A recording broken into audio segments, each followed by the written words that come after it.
Ya, perfecto. Ya inició la grabación. La grabación ha iniciado. Ya. Bueno, vamos a ver en esta ocasión el tema de antidiabéticos y hipolipemiantes. Son temas bastante bonitos. Vamos a comenzar rápidamente con un recuerdo fisiológico. Un recuerdo fisiológico más que todo de la propia excreción de la glucosa, ¿ya? Acá yo les puse un ejemplo con el panetón. Tú comes un panetón porque ya estamos en época navideña. Y el panetón, bueno, pasa por tu intestino, las tres porciones, etcétera. Pero tú sabes que también y cuando hablamos de control de la glucosa y todo, hablamos ¿de qué célula? Del islote de Langerhans, las células beta, que van a producir la insulina. Entonces, el panetoncito va, llega a tu islote y los estímulos de secreción de insulina principales van a ser la glucosa, los aminoácidos y los ácidos grasos. ¿Ok?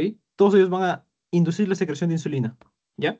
Entonces, tú tienes acá, este, primero, cuando tú comes algo, eh, ese azúcar tiene que pasar a la célula. Y para que entre a la célula, hay muchas zonas en nuestro cuerpo que dependen, para que pueda ingresar, de los transportadores GLUT, ¿ok? Los transportadores de glucosa. Entonces, dentro de la célula beta, acá estamos hablando de la célula beta y le estamos sacando acá. Esta es la célula beta. Vamos a tener el receptor GLUT. Va a entrar la glucosa que tú has comido y para inducir la secreción de insulina, la glucosa, tú sabes que al final va a terminar convirtiéndose en glucosa 6-fosfato y luego por la vía glucolítica te va a dar este mediador, bueno, te va a dar todo el ciclo que tú ya conoces, pero a mí lo que me importa es que al final te va a generar ATP, ¿ya? Entra la glucosa, glucosa 6-fosfato, se genera el ATP que tú conoces y este ATP va a ser un modulador negativo de este canal de potasio, ¿ok? ¿Qué va a hacer con este canal de potasio? Lo va a cerrar. Entonces, si tú me cierras este canal de potasio, o sea, este canal de potasio se bloquea, el potasio se va a quedar acá, adentro. Y si se queda, ¿qué va a pasar con la membrana? Se va a positivizar. Se está positivizando, y esto al fin y al cabo está ganando carga para que se despolarice. Y una vez que se despolariza, el canal de calcio se va a aperturar, ¿ok? Esto es fisiología, eso lo recordar. El canal de calcio se apertura, entra el calcio, y que hemos dicho también en la clase de hemostasia, cuando hay calcio, yo pienso en movilización de moléculas. Entra el calcio y justamente lo que se va a movilizar va a ser la exocitosis de la insulina. Y así es como la insulina llega a nuestro torrente. Genial, eso es lo que sucede en una persona completamente sana, ¿ya? Entonces, ¿qué otra cosa más se sucede acá? Nosotros tenemos a nivel intestinal tenemos dos tipos de células, y creo que acá se ve mejor en el Zoom, que van a producir incretinas, ¿ok? Las incretinas son células, mejor dicho, es la célula L y la célula K, ¿ya? Que justamente están en esta zona de acá. Estas células van a producir lo que viene a ser tu GIP, el GIP y el GLP-1. Ay, Dios mío. El GLP-1, ¿ok? El GLP-1 era por la célula L y el JIP era por la K, sí, sí, era por la K, ¿ok? El GLP-1 y el JIP son las incretinas. ¿Y qué van a hacer estas? Van a actuar sobre este canal, bueno, ¿qué hablo? Este receptor metabotrópico, acoplado a proteína GS. ¿Y tú sabes qué? Proteína GS estimula. Tengo mi proteína quinasa A. Obviamente esto se generó por la adinilato ciclasa. Tú ya conoces todo eso. La proteína quinasa A, ¿ok? Ya. Y esta proteína quinasa A, yo te dije que al fin y al cabo va a aumentar calcio. O sea, y justamente el doctor te lo pone en su foto de Goodman, te lo pone como el EPAC2, incluso te lo pone el EPAC2 del tejido sarcoplasmático. La idea que quiero que tengas es de que esto va a inducir la secreción de más insulina. Entonces, ya tienes secreción de insulina por el bloqueo del canal de potasio, tienes una forma de secretar insulina, tienes otra por las incretinas, y ambas van a, bueno, propiciar la exocytosis de insulina, ¿ya? Ahora, acá te puse el receptor de insulina, nomás porque probablemente te lo pregunten en tu seminario, porque la lectura es de Goodman. Tú tienes que acordarte de los dominios que están afuera de la membrana, los dos dominios, o sea, los beta, que están transmembrana, y que es un tipo de receptor tirosinquinasa. Ya, eso quiero que te lo acuerdes nomás.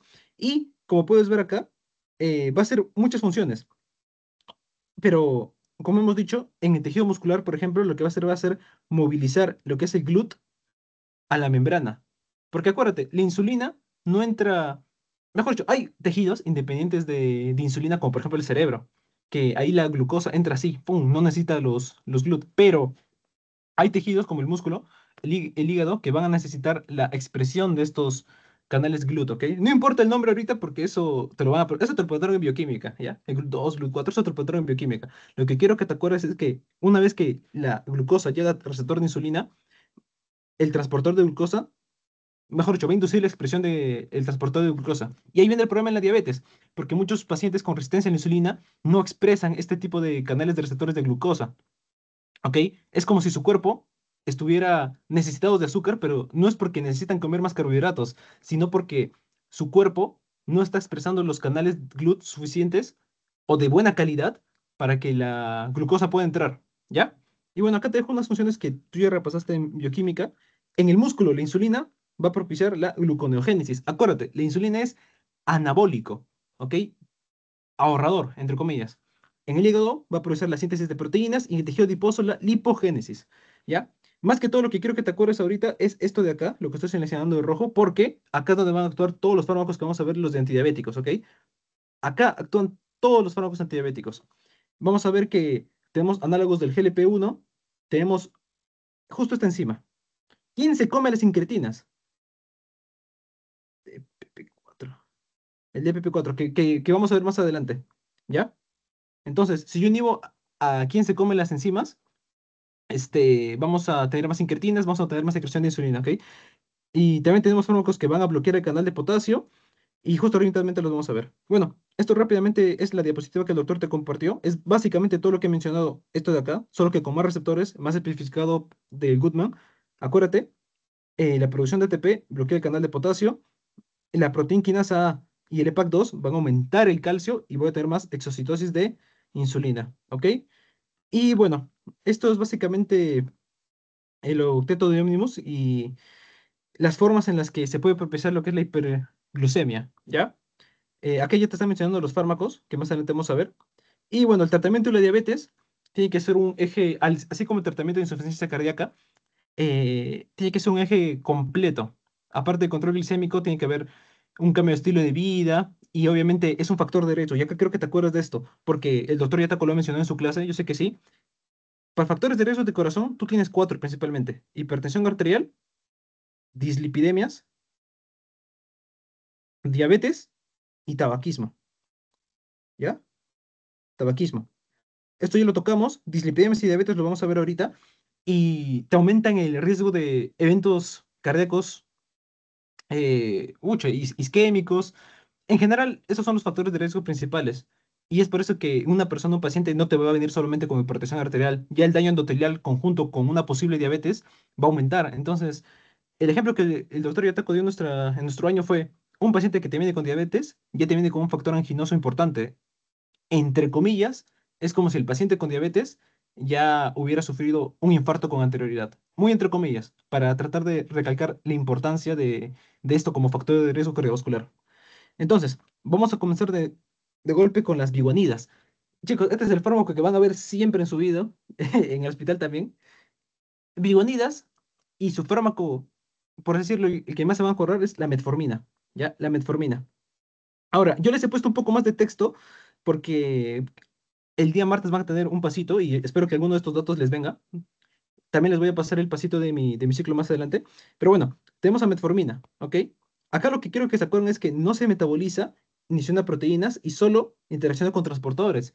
Sebas, interacciona con transportadores, entonces, ¿cómo puede haber alguna interacción farmacocinética? Claro que sí, porque si solo se moviliza por transportadores, yo puedo saturar a los transportadores, así como vimos en farmacocinética 1. ¿Ok? Entonces, un fármaco que use el mismo, es como la 206 o algún corredor, se puede llenar y cuando ya se llena ya no puedes entrar, ¿no? Básicamente. Entonces, un poco de datos de farmacocinética. Es saturable. Mira, en el intestino delgado es donde se va a absorber y su tiempo de duración máximo es de 2 a 3 horas, pero tiene una presentación prolongada de 6 a 8 horas. ¿Ya? Su tiempo de vida media es de 4,5 y su excreción es renal inalterado. Acuérdate que es inalterado porque no se metaboliza, y si no se metaboliza, ni si una de esas proteínas se va a excretar de manera sin cambios. Solo acuérdate lo importante, se interacciona con transportadores. Ahorita lo vamos a ver. Entonces, ¿dónde va a ir? ¿Dónde va a ir? Principalmente lo que mencioné justo acá arriba, lo que nos importa a nosotros es las acciones en el hígado, ¿ya? De la metformina, en el hígado. Tú cuando leas el Gundam vas a ver que tiene una acción en el músculo de la resistencia a la insulina, pero hay que concentrarnos en el hígado porque es lo más importante, ¿ya? En el hígado, riñón, intestino delgado. Entonces, ya, ahora sí vamos a ver los transportadores, chicos. Miren, acá tenemos dos, principalmente. Mejor dicho, la metformina a estar, se va a acumular donde va a haber más estos receptores. En el enterocito, el hepatocito y en el túbulo proximal, ¿ya? Entonces, acá la metformina va a entrar por el PMAT y por el OCT3, ¿ya? Y va a llegar a la sangre por el OCT1. Entonces, justamente acá te lo pongo, mira, el mayor pequeño neurocito entra por PMAT y llega al compartimiento sérico por OCT1. Ahora, si yo afecto cualquiera de estos, voy a tener más concentración en el enterocito, en la célula de mi intestino. Y si yo tengo más concentración ahí, voy a tener más efectos adversos gastrointestinales, ¿ok? Que vamos a ver en un momento, ¿ya? Entonces, en el hepatocito entra por OCT1 y OCT3. Pero mira, acá, para llegar mejor dicho, acá es del otro lado, es del canalículo a la circulación, ¿ya? Pero acá quiero que te acuerdes del MATE1, ¿ya? El MATE1, si te das cuenta, tiene dos flechitas. Es como que saca y meto, ¿ya? Ahora, el MATE1, bueno, acá te lo pongo también, entra por OCT1 y OCT3 y la salida es por MATE1. El MATE1 también puede ser inhibido, ¿ya? Todos estos receptores pueden ser inhibidos, es la idea principal. Y el doctor, bueno, en el caso de nuestro ciclo mencionó el ejemplo del verapamilo, que justamente se los puse, me parece, en su pretest. Entonces, si yo tomo verapamilo, y dirás, ¿por qué un paciente con diabetes tomaría verapamilo? Verapamilo, chicos, es un calcio antagonista, ¿no? Y estamos hablando de una persona que tiene comorbilidades, puede que esté tomando verapamilo por un tratamiento para una angina, quizás, o un tratamiento para que esté una arritmia, para incluso para hipertensión arterial, dependiendo. O sea, el verapamilo es un fármaco que estos pacientes puede ser un uso conjunto, ¿ok? Porque acuérdate, un paciente con diabetes no te va a venir solamente con diabetes, ¿ya? Y mira, te va a inhibir el OCT1. Entonces vas a tener una disminución de la acumulación de metformina a nivel hepático y te va a causar más concentración. El doctor lo pone como la área bajo la curva. Ahora, hablando del área bajo la curva, tenemos que tener en cuenta dos cosas muy importantes, que es cómo sucede en niños. ¿Qué es lo que sucede en niños y en ancianos? Porque en niños, los niños van a tener un clearance mayor de la metformina. O sea, la área bajo la curva, que es lo mismo que yo les comenté de biodisponibilidad, es lo mismo, va a ser menos, porque tienen un clearance mayor. Esto sucede en niños, ¿ya? Y en abuelitos, ¿ya? Y en abuelos, eh, va a ser lo opuesto. O sea, van a tener peor tasa de filtración glomerular y como este fármaco se excreta netamente a nivel renal, tú vas a tener un mayor de tiempo de vida media. O sea, tu tiempo de vida media va a aumentar en los abuelitos, ¿ya? Eso es principalmente lo que se tiene que acordar ahorita de las biguanidas. Usan transportadores, los transportadores se pueden saturar.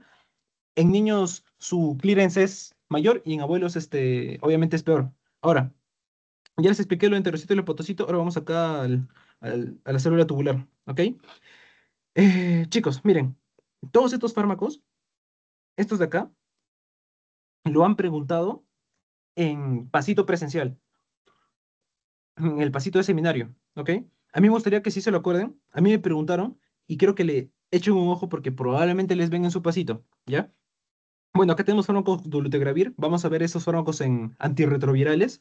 Acá tenemos bueno, dolutegravir de nuevo, a ketoconazol, que es un antimicótico, que nuevamente vamos a ver en el caso de antimicóticos, pero quiero que te acuerdes porque estos fármacos sí los van a tomar. Entonces, acá mira que entra por el OCT2 y el OCT3, sale por el MATE1 y lo que nos importa más que todo son los que los inhiben, pues, porque mira, si yo lo inhibo, no va a poder, el fármaco no va a poder entrar, porque acá yo estoy perdón, no va a poder salir.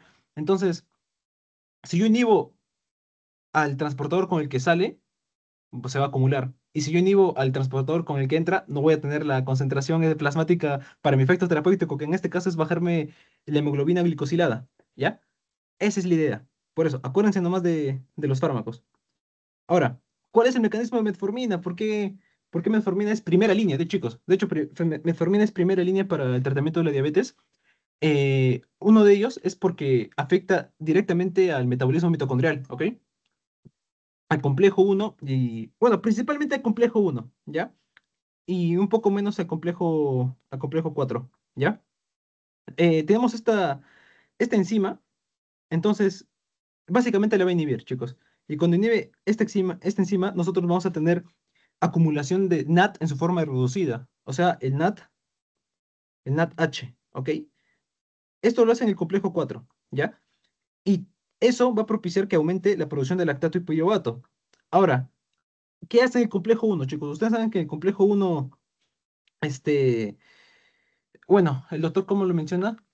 ¿Cómo entran los electrones? Por la lanzadera glicerol fosfato, pero también tienes la otra lanzadera. El punto acá es de que tú vas a recibir los electrones y acá lo que hace en el complejo uno es convertir el NADH en NAD reducido y al hacer eso, bueno, obviamente bota el hidrogenión, sube y tú ya te acuerdas todo, pues, ¿no? Al final terminas generando tu ATP, ¿ya? Entonces, si yo inhibo esto, voy a tener más NAD reducido. A ver, justamente acá lo pongo. Voy a tener más NAD y voy a tener menos ATP, ¿ya? Menos ATP. Entonces, si te preguntan a qué complejo afecta metformina, principalmente ponte al complejo uno, ¿ok? ¿Ya? Inhibe al complejo uno de la cadena transportadora de electrones y la glicerol fosfato deshidrogenasa. Esa sería la respuesta correcta, básicamente. Entonces, yo voy a tener más NAT, más en su forma, que es su forma reducida, ¿ya? Y esto, acá va, justo acá lo pone, chicos. Traté así como que te lo explicar, pero acá está, es que acá está todo, ¿ya? Me va a propiciar que se active el AMPK, que es como el modulador de, entre comillas, aquí me va a ver si tengo más ATP o menos ATP. Dentro de mi mitocondria, yo veo que esto se activa, o sea, porque tengo menos ATP, porque estoy bloqueando la glicerol fosfato deshidrogenasa, se va a activar y va a priorizar las vías de generación de energía que no gasten ATP. Traten de razonar eso, chicos, porque es bien bonito. Miren, si yo tengo menos ATP, si yo soy una mitocondria y tengo menos ATP, obviamente voy a tratar de producir energía con vías que me gasten menos energía, ¿ya? Y voy a inhibir a las vías que me produzcan más energía. O sea, voy a... ¿Qué vías necesitan el ATP? La gluconeogénesis, ¿no? La gluconeogénesis es una, por ejemplo. La síntesis del colesterol, de los lípidos, ellos requieren un poco de ATP. Por eso acá te pone que, ¿dónde está? Te afecta la síntesis de colesterol, ¿ok? Y por eso tienes menor riesgo de generar una estatosis hepática, porque, bueno, el libre estatosis es la estatosis que te da por las grasas, ¿ya? Netamente por las grasas, ¿ya? Y voy a disminuir la gluconeogénesis, ¿ya? Esa es la idea principal de la metformina. Ahora, ¿por qué puse un corazoncito acá feliz?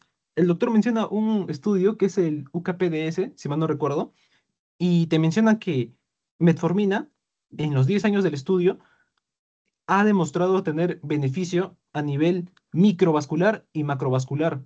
O sea, te protege de los Zika, o sea, de los síndromes coronarios agudos isquémicos, los Zika, lo voy a poner, los Zika, ¿ok? Y en general de los SSA, de los síndromes coronarios agudos, ¿ya? Te protege metformina. Entonces, bien bonito. Esto es todo lo de metformina. Creo que no me falta más. Ah, los RAMs, claro. Justo acá tengo apuntado porque no quiero olvidar mencionarles porque esto sí pregunta. La interacción con el alcohol etílico, chicos. El alcohol etílico también te va a producir el NAT, NAT, NADH, que es su forma reducida. Por lo tanto, yo lo que les menciono acá, si yo tengo más NADH, yo voy a tener más producción de lactato, por ende voy a tener mayor riesgo de acidosis láctica, ¿ya? Entonces, un paciente alcohólico crónico que tome supongamos, los fines de semana tome hasta estar en un estado consciente deambulando y todo, o sea, es adicto básicamente, es un alcohólico, yo le doy tratamiento antidiabético y no tengo atención a este hecho, puede que le cause una acidosis. Es un poco raro, pero sí le podría llegar a causar una acidosis. Ahora, no solamente es eh, el alcoholismo crónico. ¿Qué cosas más te elevan el lactato? Cualquier cosa que te eleve el lactato te va a propiciar también que tú tengas acidosis láctica, hipoperfusión, hipoxia, insuficiencia cardíaca, insuficiencia cardíaca, insuficiencia renal. La mayoría de insuficiencias te van a elevar un poco el lactato y tienes que tener conciencia de la posible intoxicación por acidosis que puedas llegar a causar. Estos vendría a ser la RAM respecto a eso, a la acidosis láctica. A nivel de deficiencia de vitamina 2 se ha demostrado que a nivel crónico disminuye el factor intrínseco. Y si disminuye el factor intrínseco, voy a tener déficit de vitamina B12. ¿Ya? ¿Qué más? ¿Qué más? Este, a nivel gastrointestinal, como les comenté, si tengo una inhibición, como por ejemplo con el PMAT o el OCT, y se queda acá mucho metformina, voy a tener flatulencias. Bueno, nada más grave que eso, no es que te cause una hemorragia interna, sino son RAMs, si se dan cuenta, no son tan graves. Lo que sí, como les mencioné, si se excreta de manera renal la metformina, tengo que verificar mi tasa de filtración glomerular, ¿ok? Mi tasa de filtración, primordialmente que sea mayor a 30, ¿ya? Que sea mayor a 30. Si es menor a 30, tengo que... No lo doy, básicamente, no lo doy. No lo doy si mi tasa es menor a 30, ¿ya? Bueno, creo que esto es básicamente todo lo de metformina, o sea, de las biguanidas. O sea, si te preguntan biguanidas, tienes que saber todo el estalamina, básicamente. Si tienen alguna duda, me pueden decir ahorita para, para repasarlo nuevamente, si no.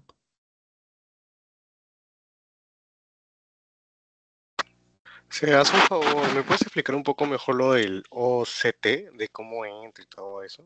Porque Ya, justo me claro que perdí sí. un ratito ahí. Ya, Gracias. sí, creo que sí. Mira, metfor este es el enterocito. O sea, acá es donde se va a absorber a nivel intestinal. Va a entrar por el PMAT y por el OCT. O sea, si yo inhibo estos transportadores, no va a entrar. Y mi objetivo de controlar la glicemia no lo voy a lograr. Pero si yo inhibo el OCT1, yo voy a acumular más metformina acá en el enterocito, ¿ok? En el intestino. Y voy a tener más efectos adversos gastrointestinales, como flatulencias, quizás náuseas, quizás un poco de diarreas, ¿ya? Pero fíjate de esto, el OCT1 está acá y también está acá, ¿no? Tengo el OCT1 acá y acá, pero acá es en el hepatocito. Entonces, tú absorbes la metformina, llega a vaso lateral, llega a tu vaso, ¿ya? Y se moviliza. Llega hasta que llegas hasta tu hepatocito. Y en tu hepatocito tiene que entrar por la circulación por el OCT1. Pero si el OCT1 está inhibido por verapamilo, por ejemplo, no va a poder entrar al hepatocito. Y en el hepatocito es donde generalmente, no es generalmente, es donde primordialmente metformina hace su efecto de control de la glicemia, de disminución de la estatosis. Ahí es donde actúa principalmente. Obviamente va el músculo también, tiene un efecto periférico, pero esencialmente este es el lugar donde necesita actuar metformina para hacer su efecto, ¿ya? Entonces, si yo inhibo el OCT1, la metformina no va a poder entrar al hepatocito. Esa es la idea principal. No va a poder entrar al hepatocito y no va a poder realizar su efecto, ¿ok? Básicamente eso, esa es la idea. Y lo de arriba de acá es en la célula tubular que, como te dije, metformina se excreta por vía renal. Así que si yo inhibo los transportadores, voy a poder generar acumulación y quizás aumento de la vida media de metformina, ¿ok? Y acá están sus sustratos. Y esto sí llegan a preguntar en los pasitos. Por eso también lo puse. Y otro dato que me has hecho acordar, ¿cuánto disminuye la hemoglobina glicosilada a metformina? De 1 a 2%. Ahí está más claro, Wesley. Sí, sí, gracias.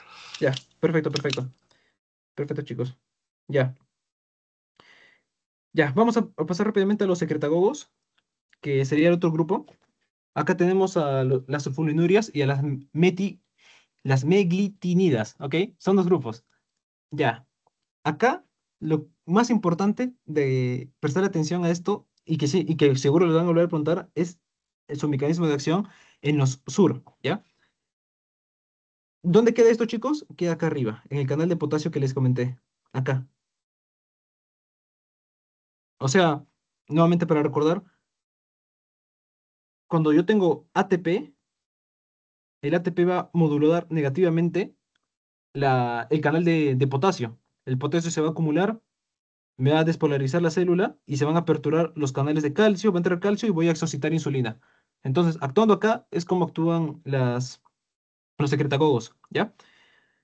Entonces, su absorción oral, principalmente, sí se une altamente a proteínas y fíjense de esto, chicos, su metabolismo es por CYP12-9. Quiero que se acuerden del CYP12-9 porque cuando vean antimicóticos, fármacos como por ejemplo el fluconazol van a actuar sobre este CYP, ¿ya?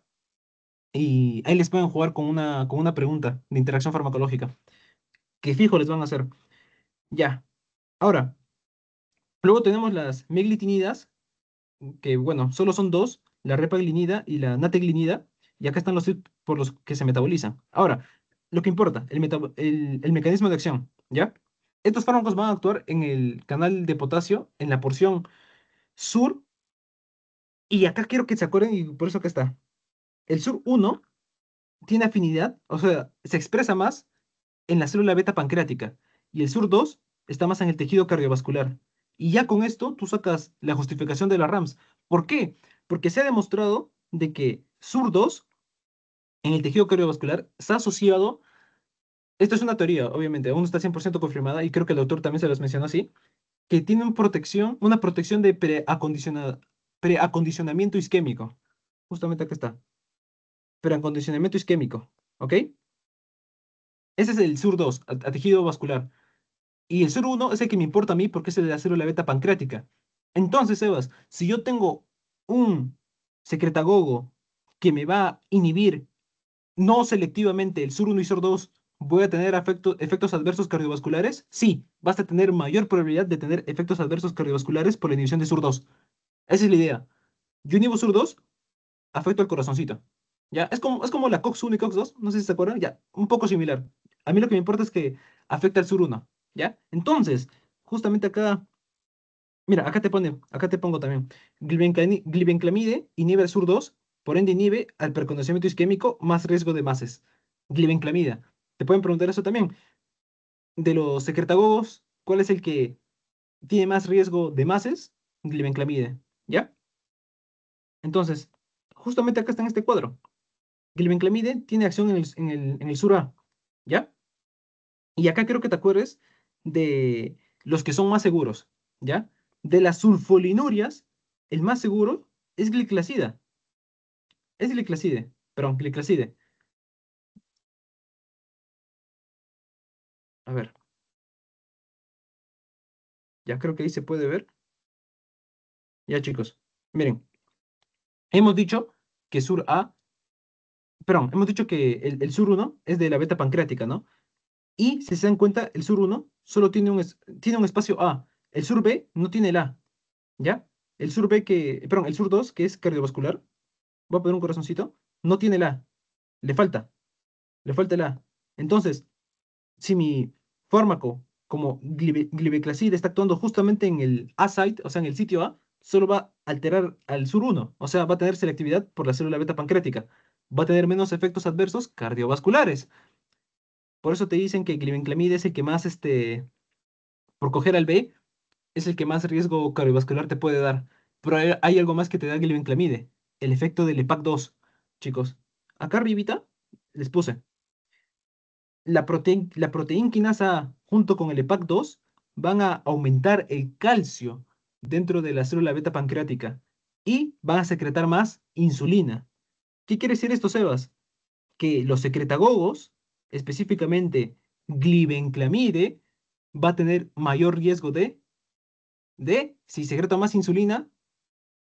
¿De qué, chicos? de hipoglucemia, ¿no? De hipoglucemia, porque secreta más insulina. Y si se dieron cuenta, chicos, este canal de potasio, este canal de potasio, este, mejor dicho, los secretagogos no van a... Cuando vean antidiabéticos, tienen que verlo con los fármacos que no dependen de la glucosa, o sea, no dependen de la comida, y los que sí dependen de la comida, ¿ya? Yo bloquear este canal de potasio lo puedo hacer independientemente si yo he comido. O sea, Sebas, me está diciendo que los secretagogos, ejemplo, la glibenclamide, me pueden generar hipoglucemia a pesar de que yo no haya comido, correcto. Yo no necesito comer, secretan insulina independientemente de la presencia de glucosa. Esa es la idea principal, ¿ya? Es por eso que también tienen un pequeño mayor riesgo de generar hipoglucemia, ¿ya? Ya, principalmente es eso, chicos. Cuando revisen esto, siempre revisen cuál fármaco es el más seguro. Acá te resalté, por ejemplo, nateglinide, que si te das cuenta, solo es del SURA, y miteglинide y gliclazida, que ya lo hemos mencionado. Pero siempre te tienes que acordar cuál es el que mayor riesgo te da. En este caso, glibenclamide. ¿Ya? Entonces, acá te pone eh, los sulfonilureas de primera generación, efecto antabús. Efecto antabús, acuérdense que tiene que ver con el NAT y las interacciones que les dije. Fluconazol, 12,9, 12,9. ¿A quién te afectaría entonces? Al metabolismo hepático, a las sulfolinurias, a todos estos de acá.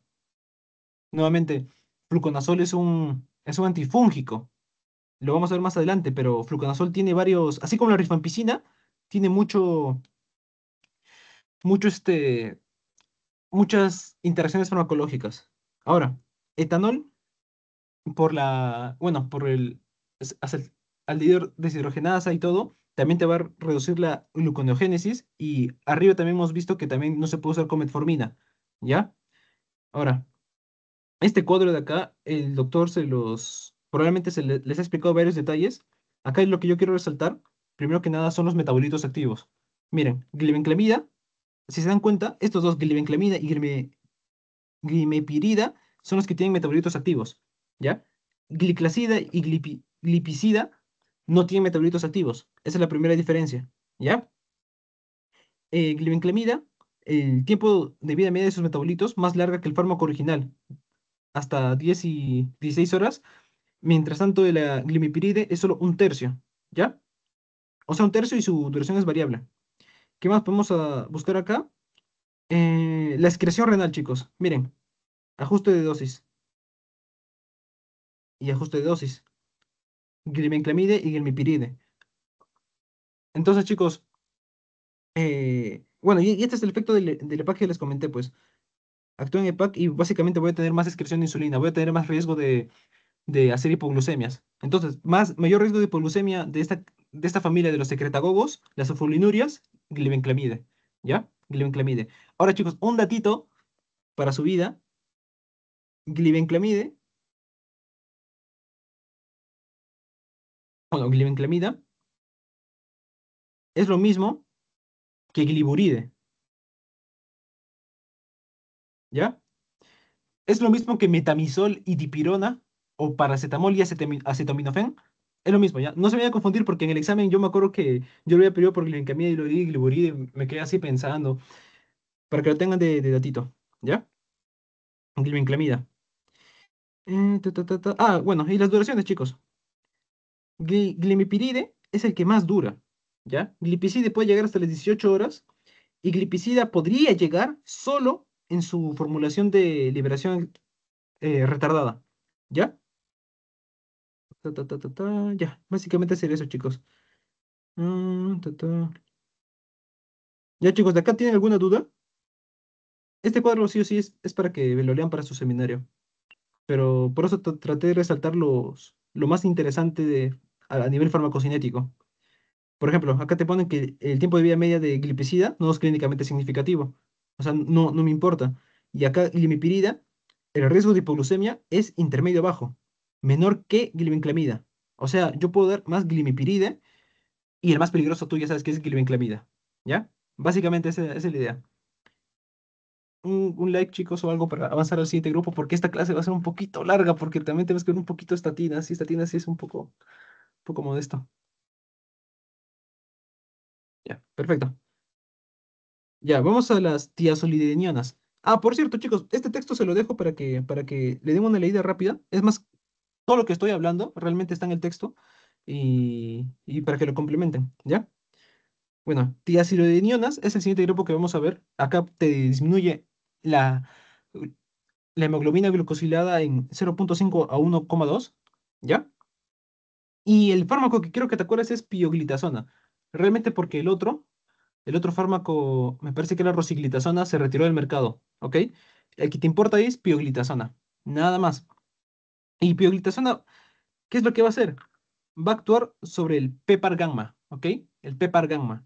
Y el PPAR gamma tiene diferentes funciones en distintos tejidos, a nivel muscular, tejido adiposo e hígado, ¿ya?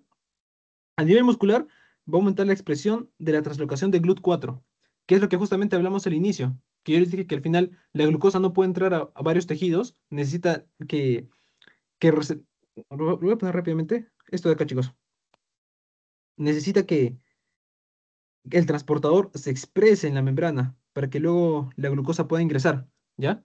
No es como, por ejemplo, el cerebro, que el cerebro sí no necesita esto, pero es porque el cerebro sí o sí necesita recibir glucosa constantemente, ¿ya?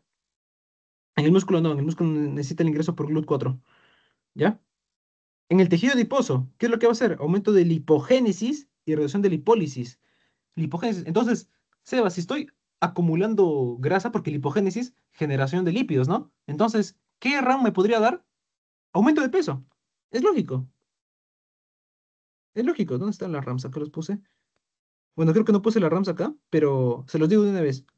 Una RAM que tiene es el aumento de peso, justamente, el tejido adiposo. Y dirás, tejido adiposo, será, no tiene que ser el visceral, ¿no? No, es el tejido adiposo que se encuentra, entre comillas, de manera externa. Te puede aumentar de peso pioglitazona, ¿ya? Modulación de la inflamación. Y acá, esto es súper importante, chicos, la modulación del perfil lipídico. Y acá justo te lo taché. Acá está tachado para rellenarlo. ¿Por qué? ¿Qué va a hacer el perfil lipídico? Te va a disminuir los triglicéridos, ¿ya? Ahí. Va a disminuir los triglicéridos. El LDL lo va a modificar. La molécula de LDL y el HDL te lo va. Bueno, esto también depende, ¿ya? Pero generalmente te aumenta el HDL, ¿ya? Pero lo que me importa acá es el LDL. El LDL, chicos, ustedes tienen que entender que yo lo que quiero es disminuir la densidad, ¿ya? Disminuyo la densidad, ¿ya? Disminuir la densidad, pero voy a aumentar el tamaño. Y dirán, ¿por qué aumento el tamaño? Para hacerlo flotante, ¿ya? Esta es la modificación que yo quiero hacer con el LDL. Porque si el LDL es muy pequeño y muy denso, ahí es donde tengo más riesgo cardiovascular, ¿ya? Mejor dicho, el LDL muy pequeño y muy denso es el que me hace daño, ¿ok? Y bueno, ¿qué más acá puse? A nivel hepático, reduce la producción de glucosa, de nuevo, justo acá está. Reducción de la producción de glucosa, aumento de la captación de glucosa y posible reducción de estatosis hepática. Ya hemos visto dos, ¿no? ¿Cuál? Metformina y pioglitazona, ¿no? Que tienen esa acción de posible reducción de estatosis hepática, para que lo tengan, chicos. Y ya, ajá, justamente lo que le mencioné. Rosiglitazona ya no está en el mercado, rosiglitazona no tiene metabolitos activos, pioglitazona sí, y pioglitazona tiene mejor perfil cardiovascular, por eso que les mencioné de la modificación del LDL. Acá lo importante es el tiempo de vida y la excreción. La excreción, si se dan cuenta, no es renal como las biguanidas, no es renal como la metformina, mejor dicho. Es fecal biliar, ¿ya? Y bueno, tiene metabolitos activos, ya. RAMS, como les comenté, ganancia de peso. ¿Por qué? Porque estoy haciendo lipogénesis, ¿ya? Justamente acá, acumulación de tejido graso, periférico, no visceral, ¿ok? No visceral. Edema periférico. Esto sí es importante, chicos, por vasodilatación periférica ¿Y por qué hay vasodilatación? Porque a nivel tubular el PIPAR estimula la expresión de canales de ENaC, epitelial de sodio. ¿Ya? Acuérdense de eso, ENaC.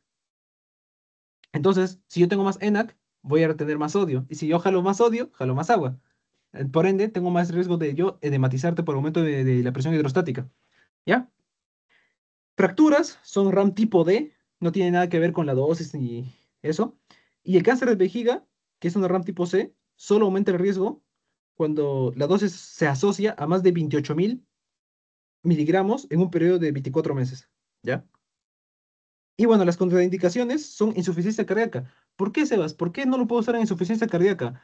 Porque si te estoy diciendo, si estamos entendiendo que generamos más canales epiteliales de sodio, estoy absorbiendo más agua, estoy aumentando mi precarga. Y si yo aumento mi precarga en un paciente con insuficiencia cardíaca, que justo acá te ponen NIJA 3, 4, o sea, tiene disnea, o sea, falta de aire, cansancio, estando sentado, o sea, el paciente se cansa de lavarse la cabeza, se cansa haciendo actividades que requieren muy poco gasto cardíaco. Entonces, a ese tipo de pacientes, aumentar la precarga les va a empeorar la insuficiencia cardíaca.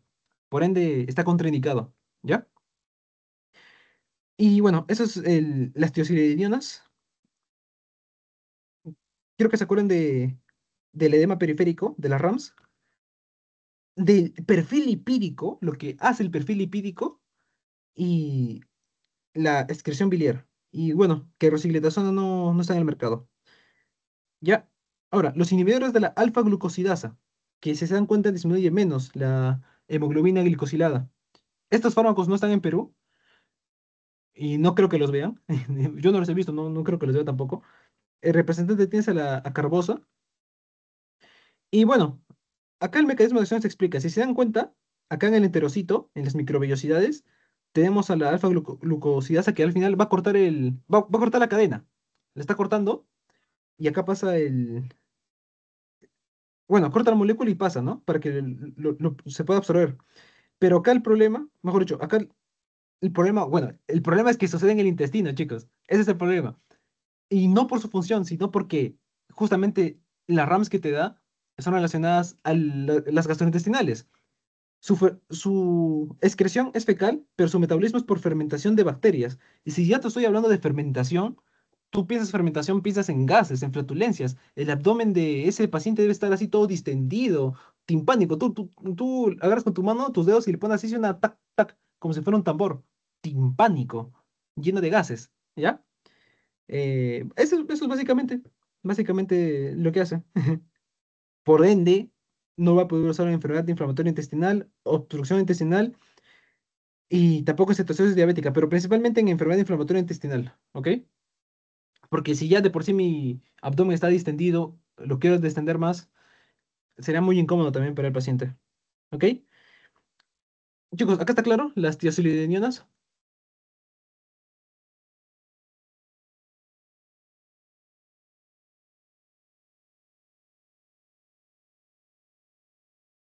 Sí, ya, perfecto, perfecto. Principalmente lo que les va a venir, chicos, va a ser de las biguanidas, de metformina y de los secretagogos, ¿ya? Háganle caso a estos cuadritos, más que todo para su final, ¿ya? De tiocilinionas, puede que en su seminario les pregunten, pero si se dan cuenta, no son fármacos que sean tan comunes. Y menos los inhibidores de la alfa-glucosidasa. Menos, menos. Ya. Esto sí, chicos. Esto sí les va a venir de cajón les va a venir en su final. Los inhibidores de SGLT2. Hablamos nosotros del tratamiento de insuficiencia cardíaca con los cuatro pilares, ¿se acuerdan, chicos? O sea, un bloqueante, voy a dibujarlo para tener un recuerdito. Un bloqueante del sistema renina angiotensina aldosterona. ¿Qué más tenemos? Tenemos también un beta block. ¿Qué más tenemos, chicos? ¿Qué más hemos hablado? Metoprolol. Tengo que dar una glifosina. Empadapaglifosina. O sea, tú, inhibidor de SGLT2. ¿Ya? Ahí es donde tú das. ¿Ya? Sirve para la insuficiencia cardíaca con fracción de eyección reducida. Es un efecto pleiotrópico que tiene los inhibidores de SGLT2. Y estos sí los ves, bueno, los ves en el hospital Y es algo que lo tienen que tener en cuenta porque reduce la morbimortalidad. Como hablamos del ARNI, por ejemplo, en antihipertensivos, ¿ya? ¿Dónde actúan? ¿Cuál es su mecanismo de acción? Actúan en el intestino delgado, ¿ok? Perdón, se absorben en el intestino delgado, ¿ya?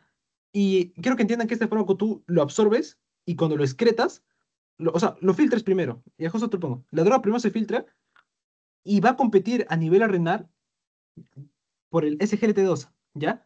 ¿Y por qué me importa el SGLT2?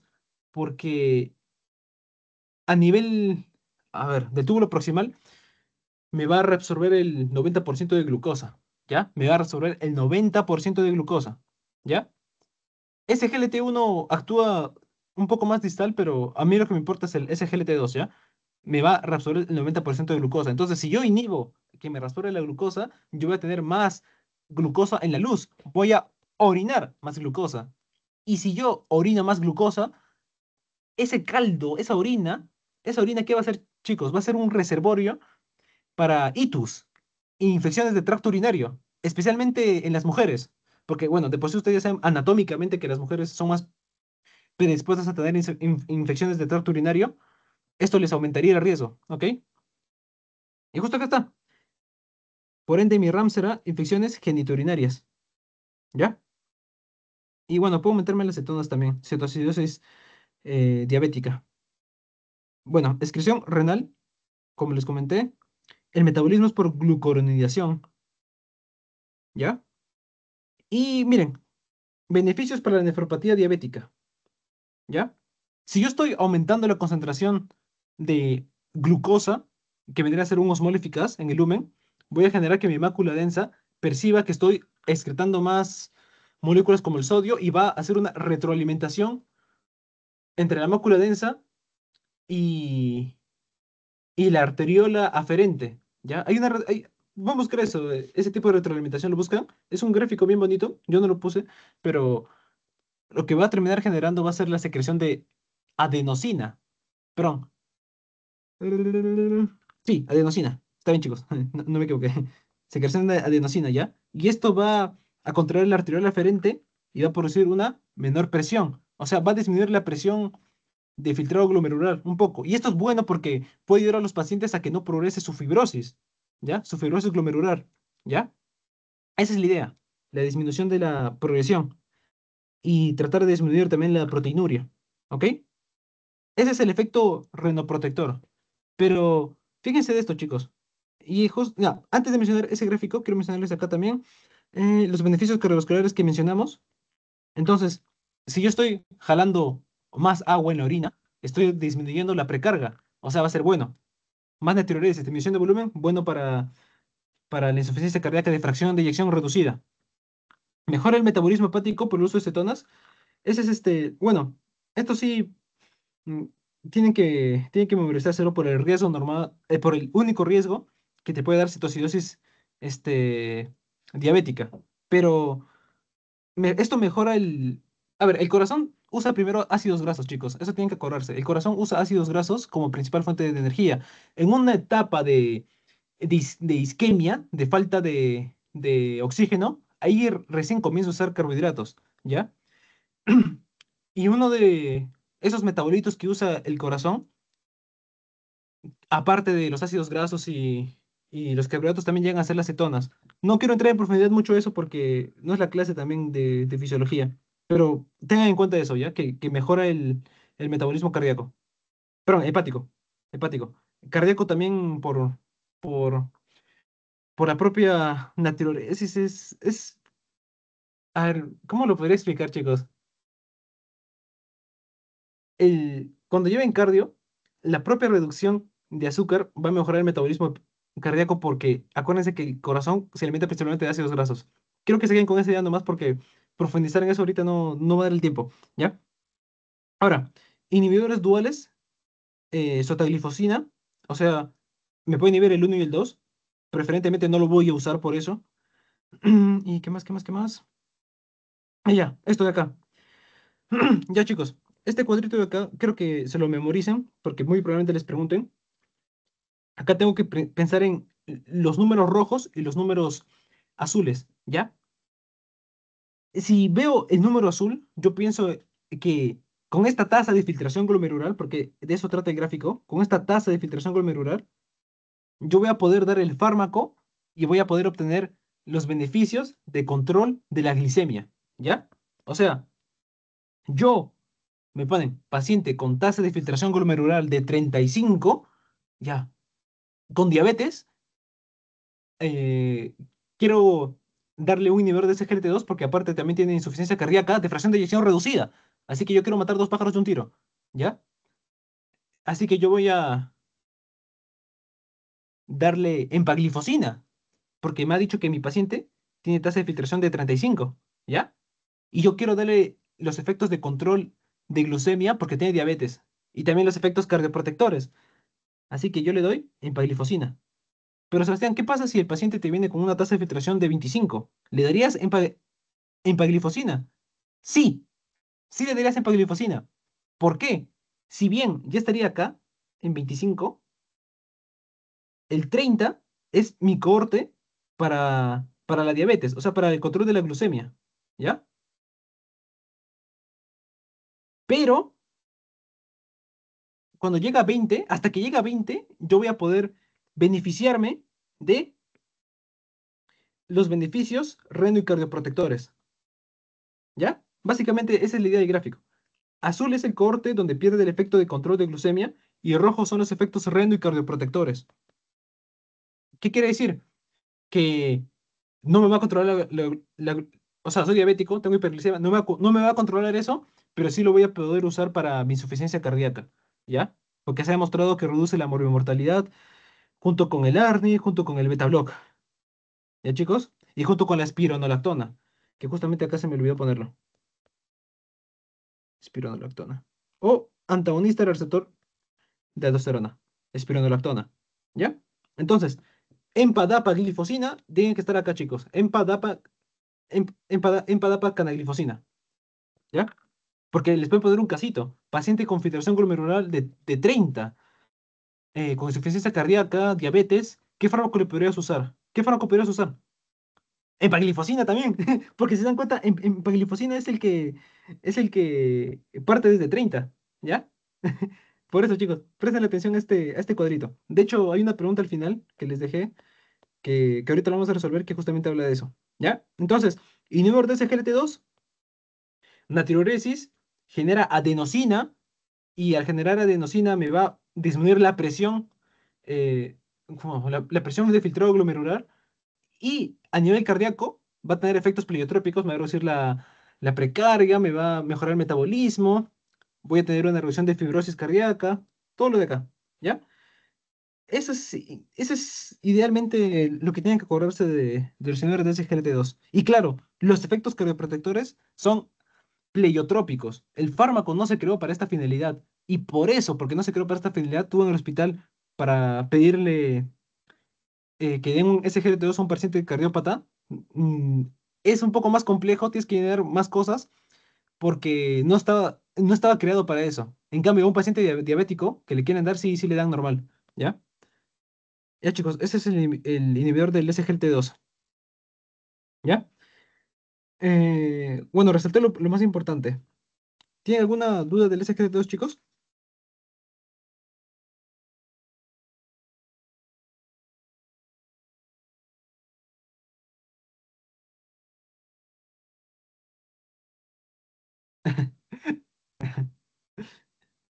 Ya, chicos.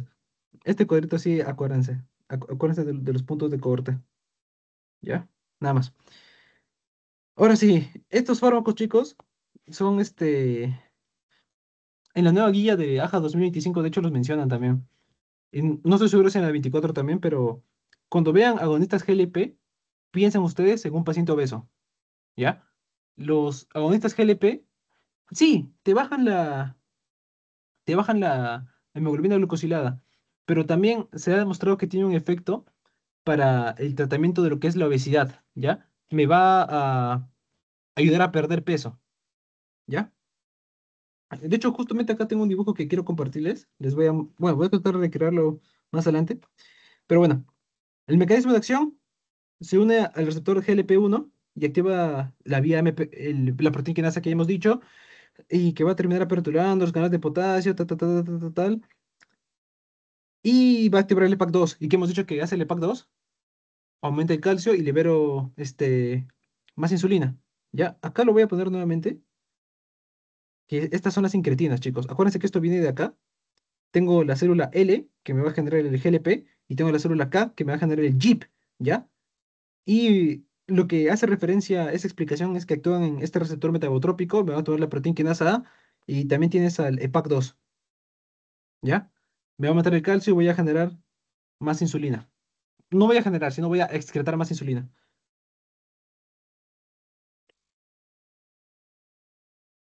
Pero Sebas, si me has hablado de las incretinas, entonces, tú me has dicho que las incretinas se secretan cuando tú comes.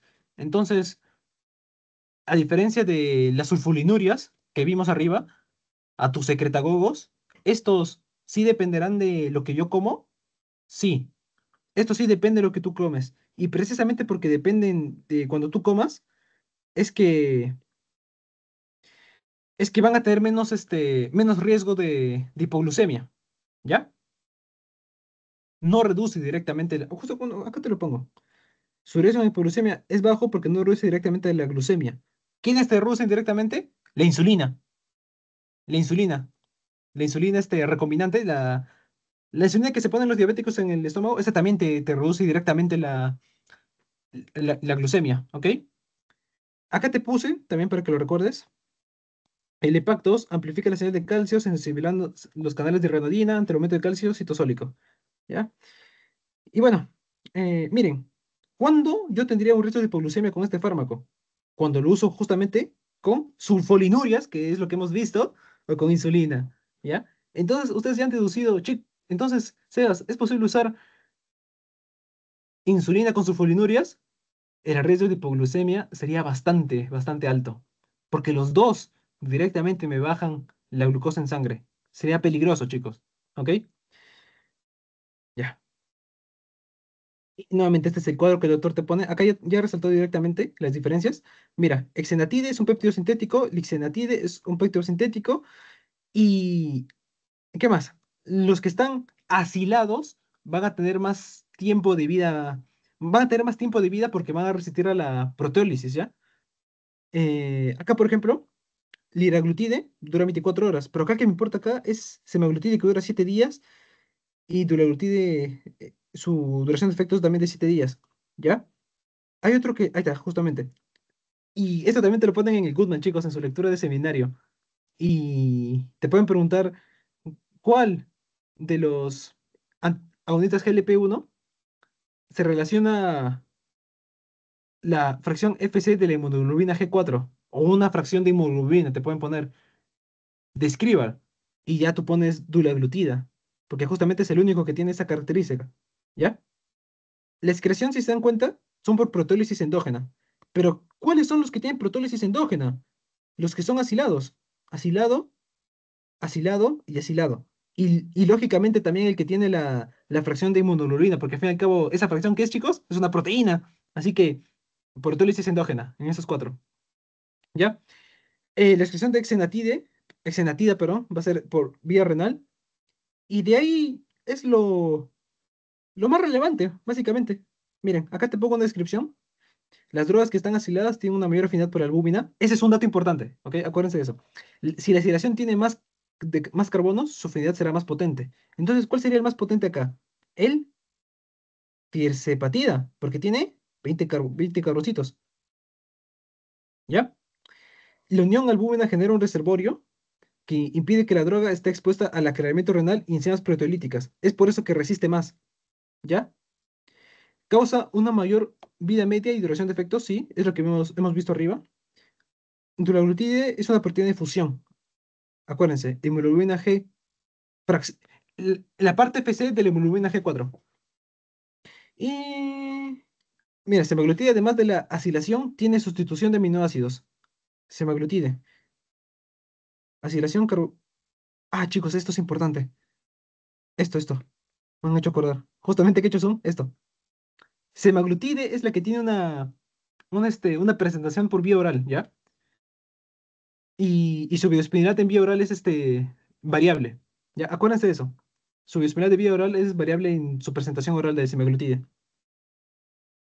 Mira, por eso exenatida y lisinopril tienen menor biodisponibilidad porque están más expuestos a protólisis en lugar de aplicación subcutánea.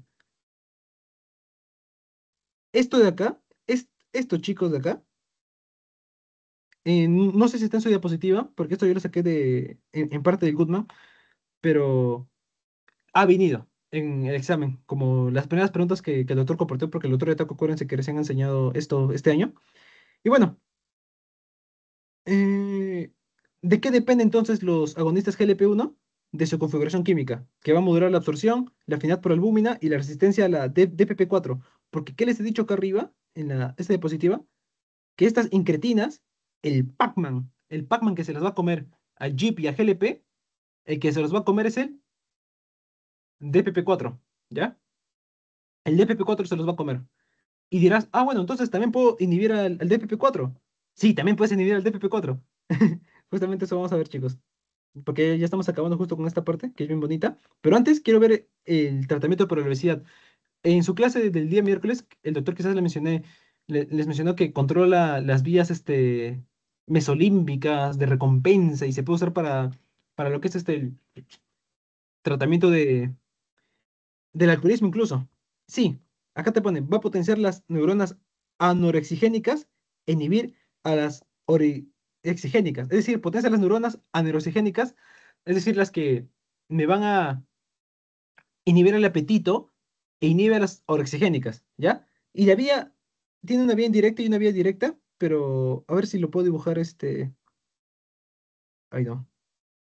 Ups. Chicos, ¿ven la pantalla? Creo que no sé qué hice.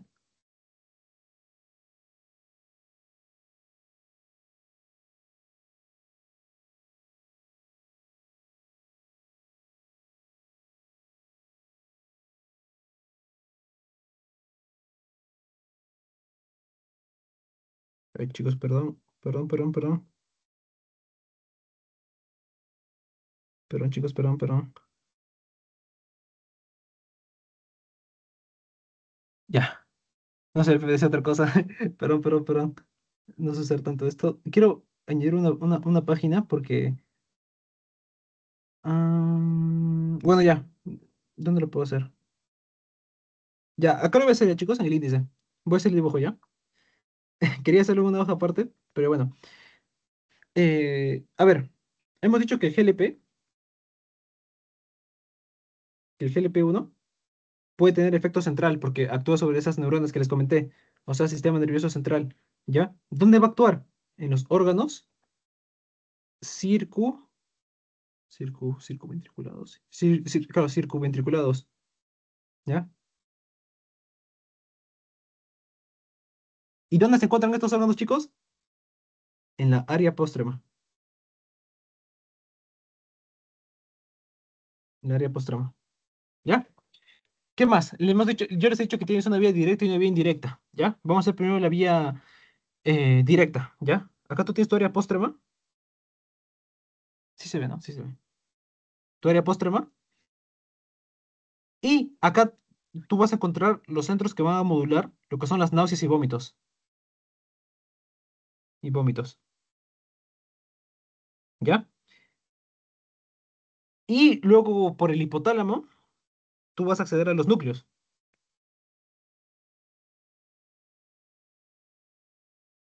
¿ya? El hipotálamo, ¿ya? Voy a ponerlo acá, esta es la vía directa. Porque también tienes una vía indirecta. Una vía indirecta por el, el décimo par craneal, ¿ya? O sea, el vago, ¿ya? Que, que también va a mandar una aferencia, ¿ya? Eh, me parece que era por el tracto solitario, ¿ya? Pero la idea es que la idea es que llegan al hipotálamo, ¿ok? Entonces, de acá tú, como te dije, vas a tener núcleos. Vas a tener al ventromedial, al paraventricular, principalmente esos dos, ¿ok? Creo que el núcleo arcuato también, pero voy a poner esos dos. Núcleo, hipotalámico lateral,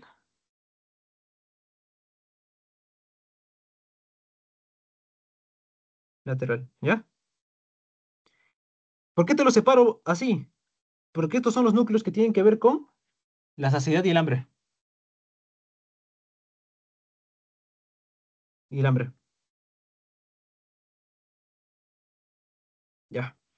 Entonces, yo entiendo esto y ahora entiendo por qué lo potencia. Porque, ¿qué hemos dicho? Hemos dicho que el GLP-1, por estas acciones, me va a potenciar a las neuronas anorexigénicas e inhibir a las orexigénicas. Y esto es importante porque el paciente diabético, chicos, acuérdense, el paciente diabético no tiene control de la... No, no todos, pero algunos no tienen control de la saciedad. ¿Ya? Algunos comen y no se satisfacen, no sienten esa... No se satisfacen y no sienten esa... No se sienten satisfechos, claro. ¿Ya? Y van a comer y van a comer y van a comer y van a comer y van a comer. Por eso muchas veces, no siempre, porque también hay un fenotipo de paciente diabético delgado, pero muchas veces se acompaña diabetes con obesidad, ¿ya? Muchas veces se acompaña diabetes con obesidad, por eso mismo, ¿ya? Yo controlo eso, ¿cómo? Con mi GLP-1, porque tiene acción en lo que les he expuesto ahorita, en estos núcleos, y ya con eso lo pueden justificar, por ejemplo, si su doctor les pregunta en seminario por qué, usted le dice, ya, doctor, en el área póstrema tengo mis núcleos, tengo mi vía directa y directa en el hipotálamo, mi ventromedial, mi paraventricular, que me van a modular la saciedad, tengo mi núcleo hipotalámico lateral que me va a modular el hambre, los principales, así que el GLP actuando a este nivel me va a... y así ustedes lo explican, ¿ya, chicos? Esto es lo importante. Entonces, este es un efecto que tiene el GLP-1, pero también se ha, bueno, aún no se ha confirmado que pueda tener un efecto en el sistema de recompensas mesolímpico, ¿ok? Para poder usarlo como un tratamiento para el alcoholismo, ¿ya? Ahora, entonces, si yo uso GLP-1, Sebas, ¿también lo podría usar en insuficiencia cardíaca? Claro que sí. Y eso es la nueva boga, porque en Estados Unidos se dieron cuenta que la mayoría de personas eran obesas, así que a tu arsenal que tú ya tienes, a tu arsenal de antagonista de mineralocorticoide, tu ARNI, tu inhibidor de CGLT2, tu beta block, tú ya tienes otro arsenal que es el GLP-1 para el paciente obeso, porque tienes que ayudarlo a controlar su peso. Es importante, chicos, acuérdense de los 8 esenciales de la vida. 8 esenciales de la vida, chicos. ¿Cuáles son los 8 esenciales, chicos? ¿Me puede poner por el chat o por el micrófono?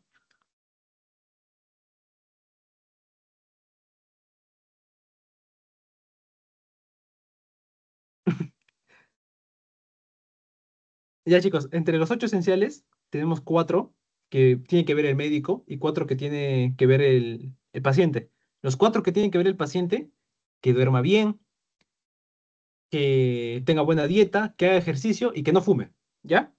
Y los que tienen que ver el médico es control de la presión arterial, dislipidemias, diabetes, mm, principalmente esos, pero cuando yo hablo de dislipidemias y diabetes y la obesidad, ayudar al control de la obesidad.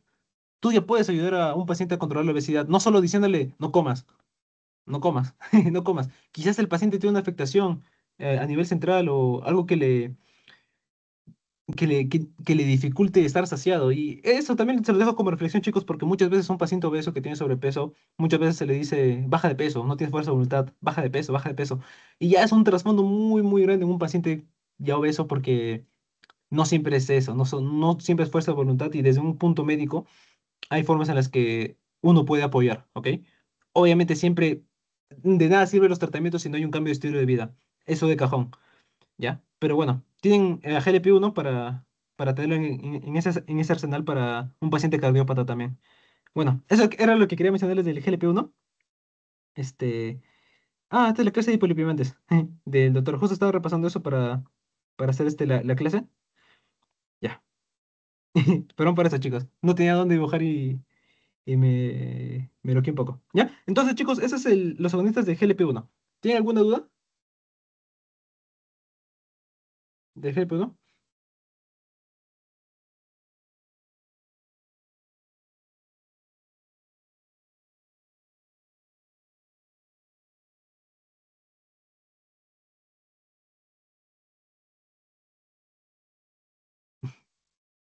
Ya chicos, voy a avanzar entonces con el último que vendría a ser la insulina.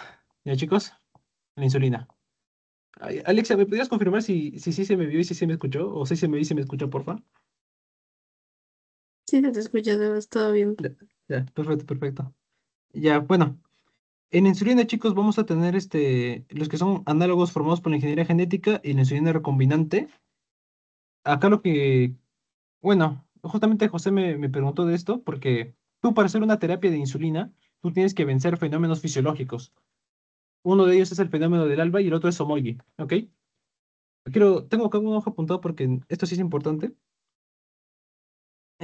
Bueno, ya saben el mecanismo, saben cómo actúa, el tipo de receptor que es. Y acá lo que yo quiero que se acuerden es de que cuando hablamos de humana recombinante, estamos hablando de la insulina que se llama, así se llama, regular, y la NPH, ¿ok? ¿Ya? ¿Cómo se administra la insulina? Por vía subcutánea, en el abdomen, en las nalgas. Su mayor absorción va a ser en el abdomen, ¿ya? Que más que en las nalgas. ¿Y cuál de todas es la que más va a durar? La de Glutec, que me parece que está acá. Ajá, justo acá, de Glutec. De Glutec, chicos, 42 horas. Entonces, a mí lo que me importa de las insulinas realmente es el riesgo de hipoglucemia. Puedo tener hipoglucemia postprandial, o sea, yo como y por la insulina que me puse, uy, me voy, me voy. Y también la hipoglucemia nocturna, ¿ya? La hipoglucemia nocturna.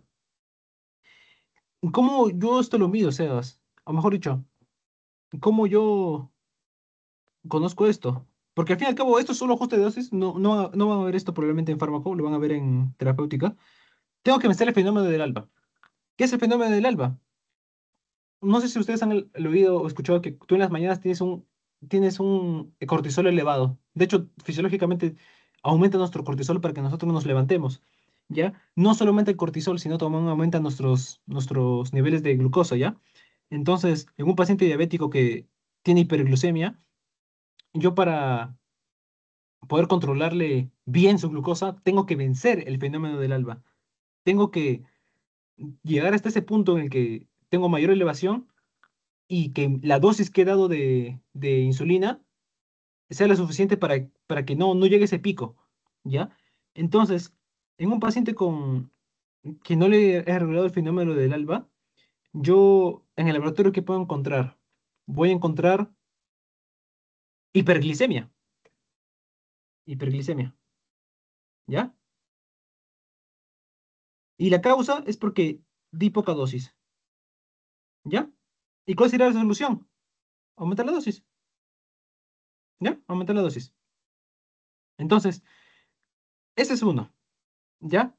Ahora, en el fenómeno de Somogy, yo también voy a encontrar hiperglucemia.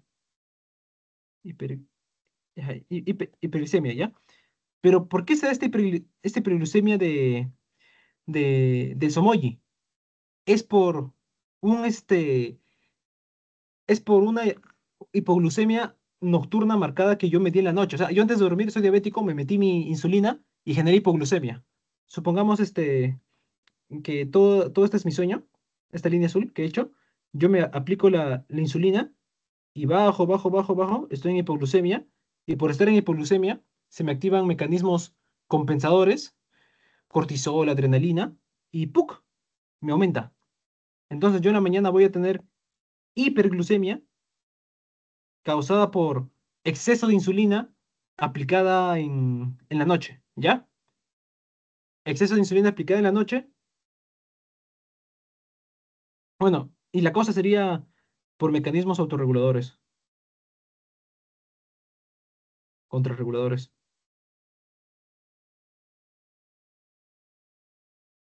Y la solución sería disminuir la dosis en la noche.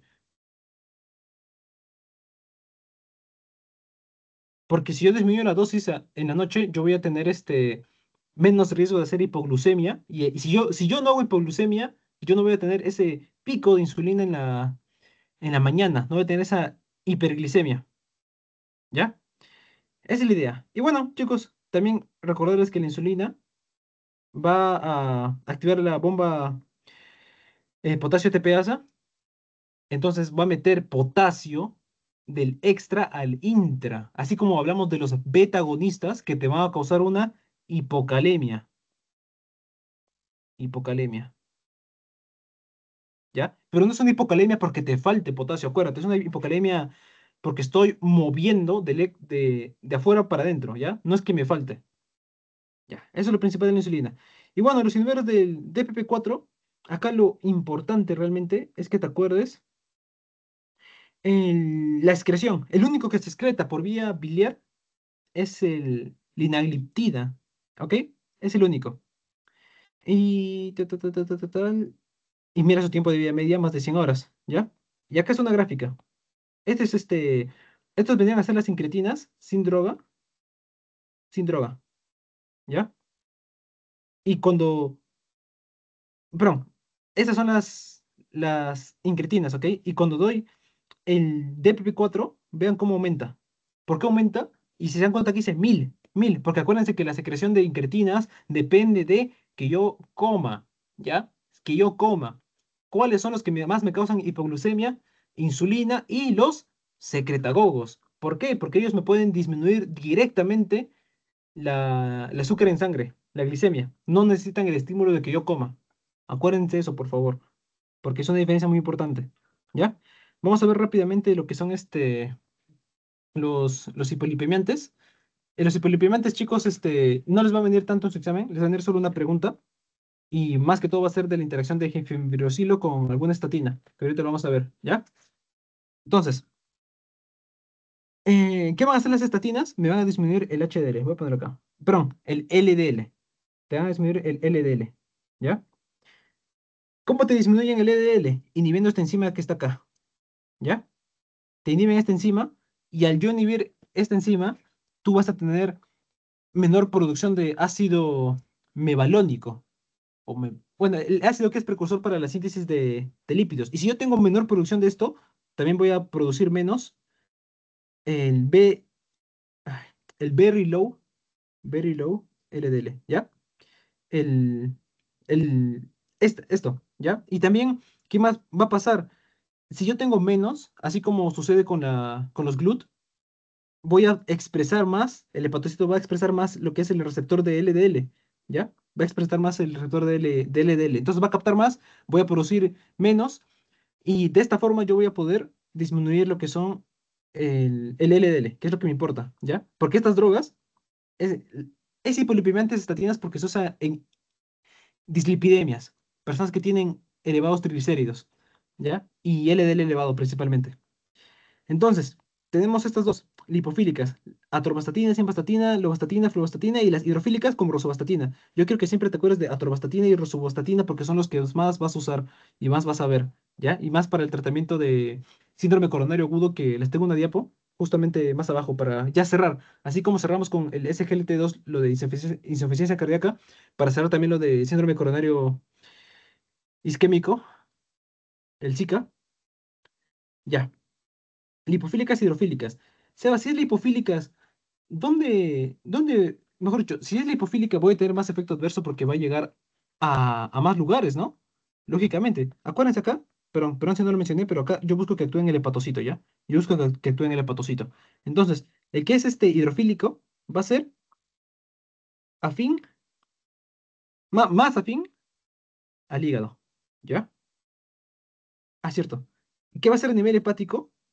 Mejor dicho, a nivel hepático tú vas a tener un receptor muy importante, que no quiero que te olvides. El OAT, ¿ya? Va a entrar por este receptor, chicos. El OAT1B. ¿Ya? Entonces, es más afín al hígado, por lo tanto, yo voy a tener menos efectos adversos extrahepáticos, voy a poner ya. Extrahepáticos. En cambio, estos lipofílicos, si bien van a ingresar también por el receptor OATB, perdón, OATP1B, OATP1B, también pueden entrar por difusión pasiva. ¿Por qué por difusión pasiva? porque son lipofílicos. Acuérdense, la membrana es una bicapa lipídica, va a atravesarlo. Y va a actuar en otros lugares que no necesariamente es el hígado. Va a tener mayor evento adverso a nivel musculoesquelético.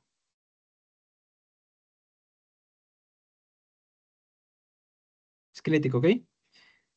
Eh, ya, principalmente eso. Va a tener más afectación en músculo esquelético.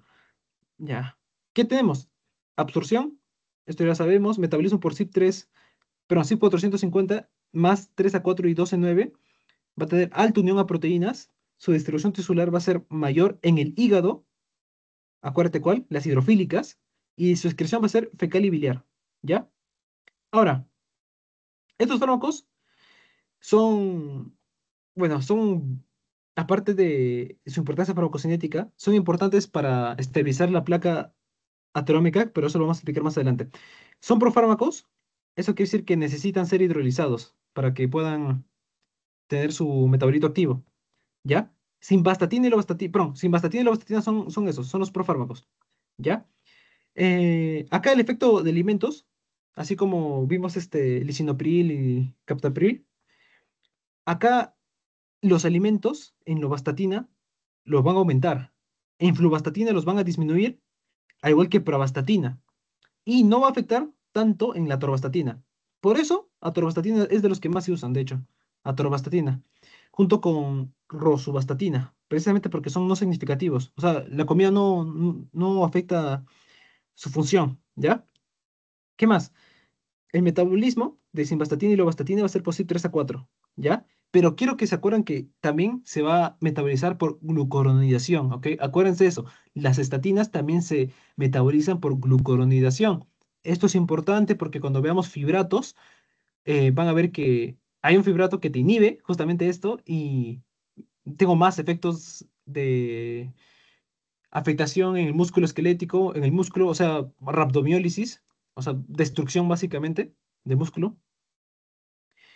¿Qué más? Atorvastatina es 3 a 4 también. Mira acá que la pitavastatina es solo por glucuronidación, su secreción es fecal biliar y, y acá justamente te ponen en riesgo por miopatía.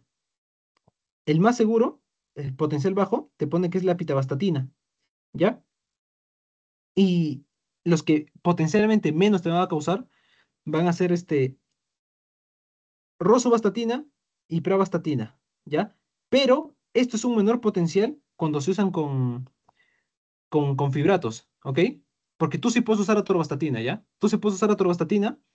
No es que tú das atorvastatina y ya le causa rhabdomiólisis, ¿no? Pero, mejor dicho, ¿con quién voy a poder combinar mejor fibratos? Van a ser los que menor potencial tienen de esta zona de acá, ¿ya?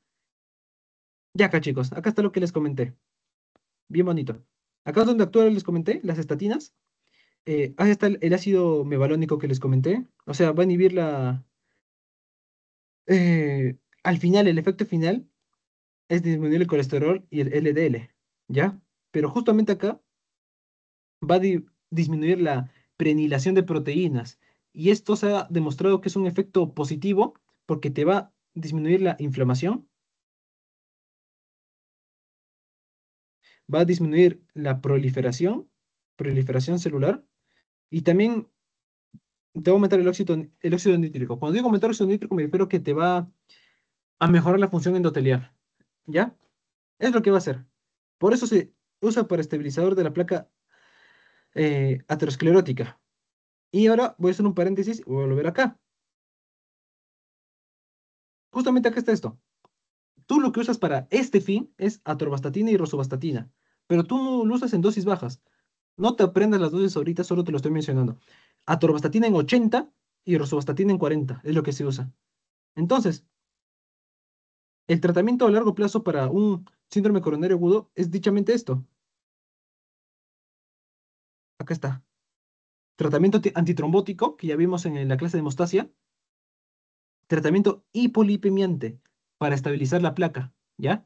Y un dato extra es de que los pacientes que tuvieron un Zika o un antecedente tienen que ponerse la vacuna contra la influenza, porque se han visto que personas, a pesar de que hayas dado tú una buena terapéutica, tú le das se contagian de neumonía, de influenza, y sus placas se destabilizan. Puede causar una angina inestable y posiblemente otro Zika, ¿ya?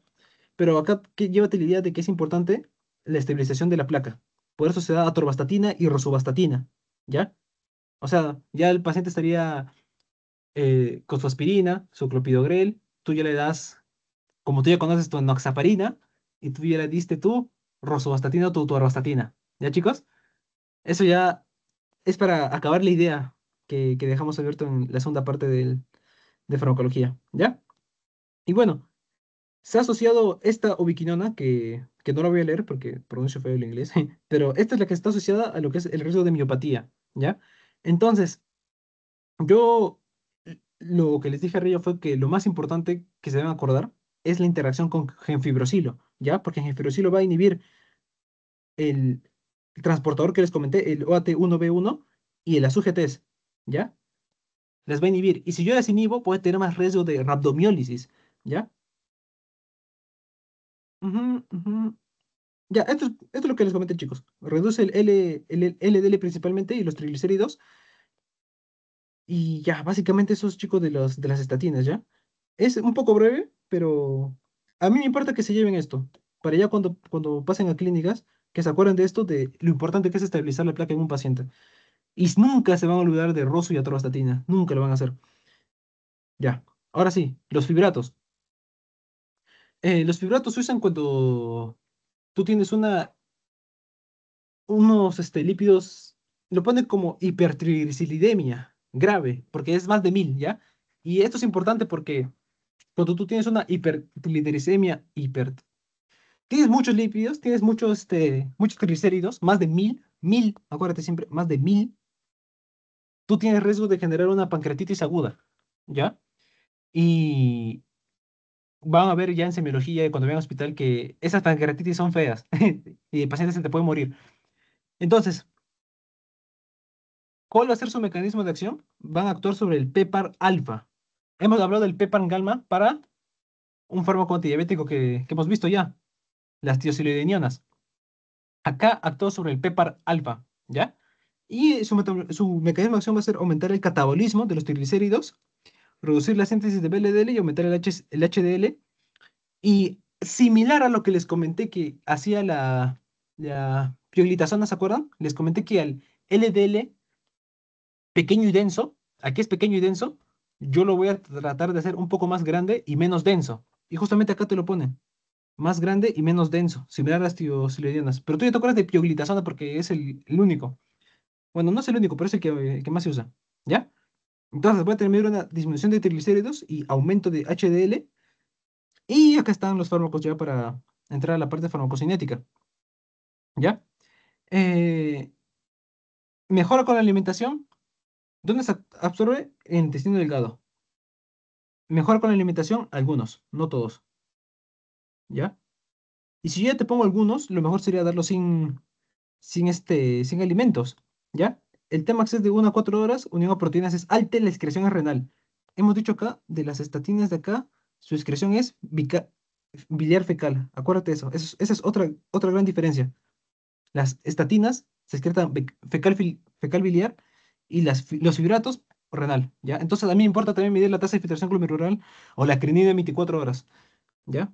Que justamente estuve en la clase del doctor Acosta de fisiopatología y se los enseñó, les enseñó esa fórmula, chicos. Ya. Tengo a genfibrosilo, que es el que justamente no tenemos que relacionar con las estatinas, principalmente no con cuáles estatinas, Sebas, principalmente no con la simvastatina. Se ha demostrado que si yo junto genfibrosilo y simvastatina, el riesgo de eventos adversos como rhabdomiólisis y miopatías es más alto, es bien grave. Por eso es una contraindicación, ¿ya? Yo no lo doy. Mira, el fenofibrato, mejor con la alimentación, es un profármaco y el resto son derivados del ácido fíbrico, ¿ya? ¿Qué más? El más seguro es el fenofibrato. Es el que menor riesgo tiene. No, el riesgo nunca va a ser cero. Obvio, ojo, cuando lo asocio a estatinas. ¿Y cuándo lo voy a hacer? Yo lo voy a asociar con estatinas. Cuando el paciente tenga una hipertrigliceridemia bien grave, que no le estoy bajando con estatinas, no le estoy bajando y tengo que usar fármacos concomitantes porque tengo que bajarles, porque acuérdense, me puede causar una pancreatitis, ¿ya? Y si me causa una pancreatitis ya el cuadro sería más grave. Entonces, yo puedo dar fenofibrato junto con una estatina de bajo riesgo de miopatía y estar más tranquilo. Acuérdate que el riesgo nunca es cero, solo bajo riesgo. Y acuérdate que genfibrocilo con simvastatina, no los debes dar por el riesgo que ya les comenté, ¿ok? Y bueno, justo acá te puse a pioglitazona para que lo recuerdes, que es como entre comillas su primo hermano que actúa en el gamma, PEPAR gamma, y también influye en el perfil lipídico, ¿ya? Básicamente esos son los hipolipimiantes, chicos. Es bien corto, quise ser bien corto en esto porque ahorita van a ver por qué. No les viene. Miren, de estas preguntas, ya para practicar, chicos, la parte final, estas son las preguntas que vienen en mi ciclo y se las comparto. De esta clase vinieron 7 preguntas. Son 8 temas, acuérdense. 8 temas para el final. Van a venir más preguntas por tema. 7 preguntas, de las cuales una pregunta solo es del tema de hipolipemiantes. El resto son antidiabéticos, chicos. El resto son full antidiabéticos. Por eso les digo, si ustedes priorizan antidiabéticos, ya están. Comenzamos. A ver, chicos, les doy un minutito hasta las 17. Y si se animan a responder una, avanzamos, ¿ya? A ver cuántos somos. Uy, solo somos 3 ahorita. Alicia, Wesley y Alexia. Nos abandonaron, chicos, nos abandonaron.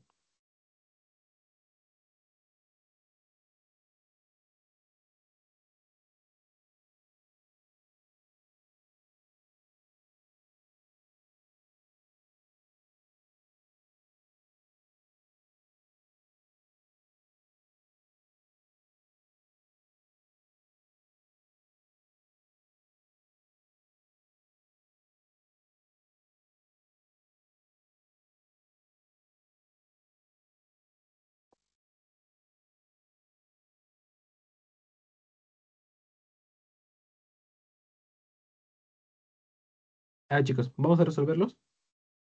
La primera pregunta te dice, ¿por qué el uso simultáneo de alcohol etílico y metformina puede aumentar el riesgo de acidosis láctica? Yo les mencioné que te aumenta la producción de lactato, ¿verdad? Entonces, eh, o sea, el riesgo de acidosis láctica, ¿ya? Pero por el NAT reducido, o sea, el NAT-H. Acuérdense, NAT reducido es el NAT-H. Entonces, vamos a ver las alternativas. ¿Ambos introducen inhibición competitiva y complejo 3? No. Acuérdense que incluso metformina es el complejo 1 y el complejo 4, más complejo 1, así que no. Ambos, voy a leer la C. ¿Ambos inducen la producción de lactato por inhibición del AMPK? No, la metformina no hace eso. De hecho, el AMPK lo que hace es lo que les comenté de reducir, por ejemplo, la síntesis de, de vías que al fin y al cabo me van a costar ATP a mí. Por ende, voy a hacer menos lipogénesis y también me puede mejorar para la estetosis hepática. Ese es otro efecto bueno que me da la metformina. Pero no, el AMPK no, aparte el alcohol no induce esto tampoco, ¿ya? La D, el alcohol etílico potencia y estimulación de metformina hacia la enzima glicerol fosfato deshidrogenasa, tampoco. La E, inhibición de gluconeogénesis por acumulación de FAT, tampoco. Entonces, ¿qué hemos dicho? Ambos inducen la reducción de piruvato por acumulación de NADH, ¿ya? ¿Cuál es el mecanismo principal de retención hídrica mediado por bioglitazona? ¿Cuál es el mecanismo principal de retención hídrica mediado por bioglitazona? ¿Se acuerdan, chicos? Les comenté que había una vasodilatación y había una expresión, perdón, de canales epiteliales de sodio, el ENaC, ¿ok? Este es otro canal, ¿ya? Pero creo que se acuerdan del ENaC. Ahora, ¿aumenta la absorción de glucosa por SGLT2? Nada que ver. De hecho, no hace eso y aparte los que actúan en SGLT2 son propiamente empalapaglifosina. Reducción de la presión colidosmótica a nivel intersticial, tampoco. Vasoconstricción de la arteriola aferente, tampoco. Reducción de la expresión tubular de B2, no. Chicos, ¿B2 se acuerdan? Eso lo vieron en su lectura de diuréticos. Habían fármacos que actuaban sobre ahí. Pero ya lo revisarán. Pero no, ninguno. El único que se acerca más es aumento de expresión tubular de canal epitelial de sodio. Justamente acá se los puse también acá. Mm,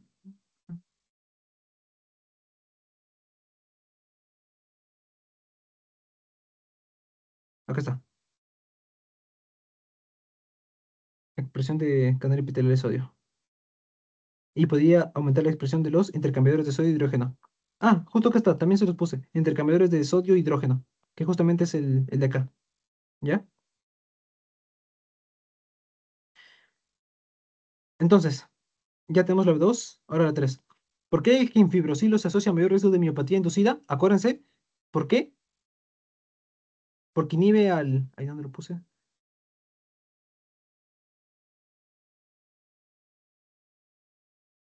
Porque inhibe al OATP1B y inhibe la UGT. Por esos dos. O sea, estoy inhibiendo al receptor con el que llega al hepatocito. Y si yo no llego al hepatocito, voy a tener más fármaco que se va a ir ¿a dónde? Al músculo. Es que es para tratar de dar un poco de lógica. Porque si yo inhibo la puerta, me voy a ir a otra casa, pues. ¿Ya? ¿Estimula la glucuronidación? ¿Estimula? No, no estimula. Inhibe la sulfatación y sulfatación tampoco, no es sulfatación. Inhibe la glucuronil transferasa y la captación hepática de estatinas. Esta es. Esta es. Esta es. Esta es. Evalúa el siguiente enunciado y responda: el perfil de seguridad cardiovascular de gliburide es menos favorable que de otras sulfonurias de segunda y tercera generación. A ver, chicos, gliburide, ¿cuál es? Hemos dicho que es glibenclamida, ¿verdad? Gliburide hemos dicho que es glibenclamide, ¿ya? Entonces, si es glibenclamide, hemos dicho que tiene mayor riesgo cardiovascular por la protección isquémica, ¿ok? Entonces, la preposición está bien, pero la premisa, ¿el perfil de seguridad cardiovascular de gliburide es menos favorable? Sí, ¿ya? Así es verdadero. Ya que tiene acción selectiva sobre la porción sur 2 del canal de potasio sensible a ATP, interfiriendo en la sístole miocárdica. ¿Interfiere en la sístole? No, chicos, nada que ver. Nada que ver. Así que, ¿es verdadero o falso? Premisa verdadera, razón falsa, la sé. Listo. Sobre los agonistas del receptor GLP-1, relacione adecuadamente. ¿Pueden controlar el hambre hedónica por su efecto modulador de la vía mesolímbica y recompensa? Hemos dicho que sí. Les expliqué. Cuando se administra en monoterapia tiene muy bajo o nulo riesgo de hipoglucemia, ya que su efecto depende principalmente de la alimentación. Verdadero. Yo les puse incluso de que el riesgo de hipoglucemia en el 10% se da cuando lo junto con insulina, ¿ya? O con un secretagogo. La acilación de los análogos de GLP-1 acelera la absorción de la droga a nivel subcutáneo. ¿Acelera? No la acelera, chicos. Hemos dicho que prolonga. O sea, hace que resista más la proteólisis endógena. Así que, a ver, la 4. El único miembro de la familia que tiene formulación oral es semaglutide. Hemos dicho que sí, les puse oral, semaglutide. Así que la respuesta acá es la 1, la 2 y la 4. Paciente varón de 70 años con el diagnóstico de diabetes mellitus es diagnosticado con nefropatía diabética e insuficiencia cardíaca con fracción de eyección reducida, o sea, el FEBI reducido. Tiene tasa de filtración de 25 y una hemoglobina glucosilada de 9. Para una idea, chicos, tiene que estar esto menor de 6,5 para que sea un diabético controlado, ¿ya? O sea, de 9 es alto, es, es alto, ¿ya? El médico decide iniciar empaglifosina con insulina NPH en este contexto. ¿Por qué el médico prefirió usar empaglifosina sobre otros antidiabéticos orales con mayor probabilidad? Es por el efecto cardioprotector, ¿no? Porque el paciente tiene insuficiencia cardíaca. Esta pregunta se integra a los dos. Así que hay que buscar una una pregunta una alternativa que nos diga eso. ¿Provoca una reducción de la secreción de renina de diéster glomerular? Nada que ver. ¿Provoca una activación de la retroalimentación glomerular? Ya. Miren, ¿produce la liberación de adenosina? ¿Reduce la liberación de adenosina? No, chicos, no reduce, aumenta. ¿Ya? ¿Produce translocación de canales epiteliales de sodio en el tubo colector? No, ese no es el fármaco. ¿Inhibe la gluconeogénesis renal por inhibición de complejos mitocondriales? Tampoco. Esta es la retroalimentación que les comenté, chicos.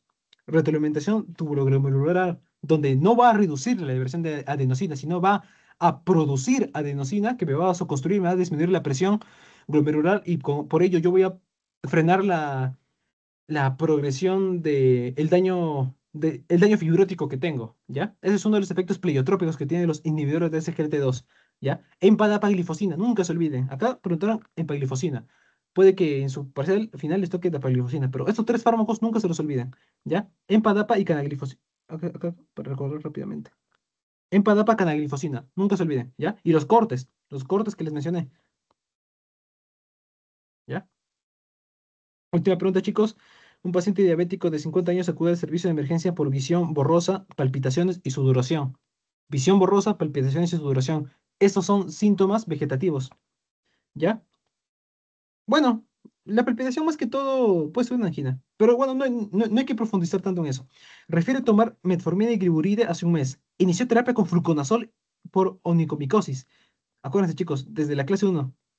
Y Alicia también está para que sea testigo. Fluconazol se los mencioné desde farmacocinética y siempre les dije que era el 12-9, ¿ya?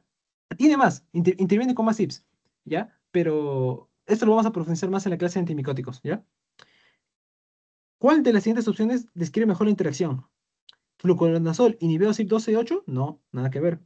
¿Gliburide estimuló CYP12-9 y redució la acción problemática de metformina? No, nada que ver. ¿Metformina disminuyó la eficacia de fluconazol por competencia del OC3?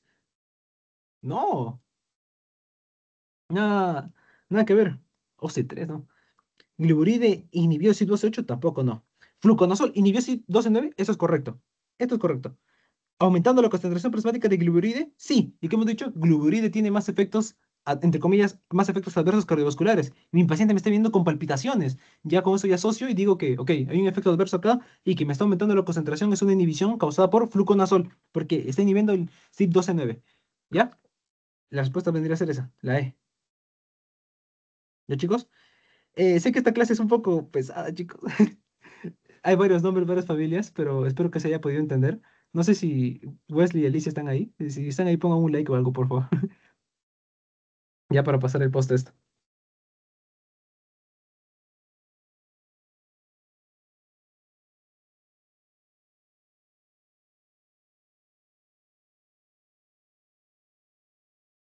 Chicos, están ahí. Ya, chicos, les voy a convertir el post-test ya. Voy a parar la grabación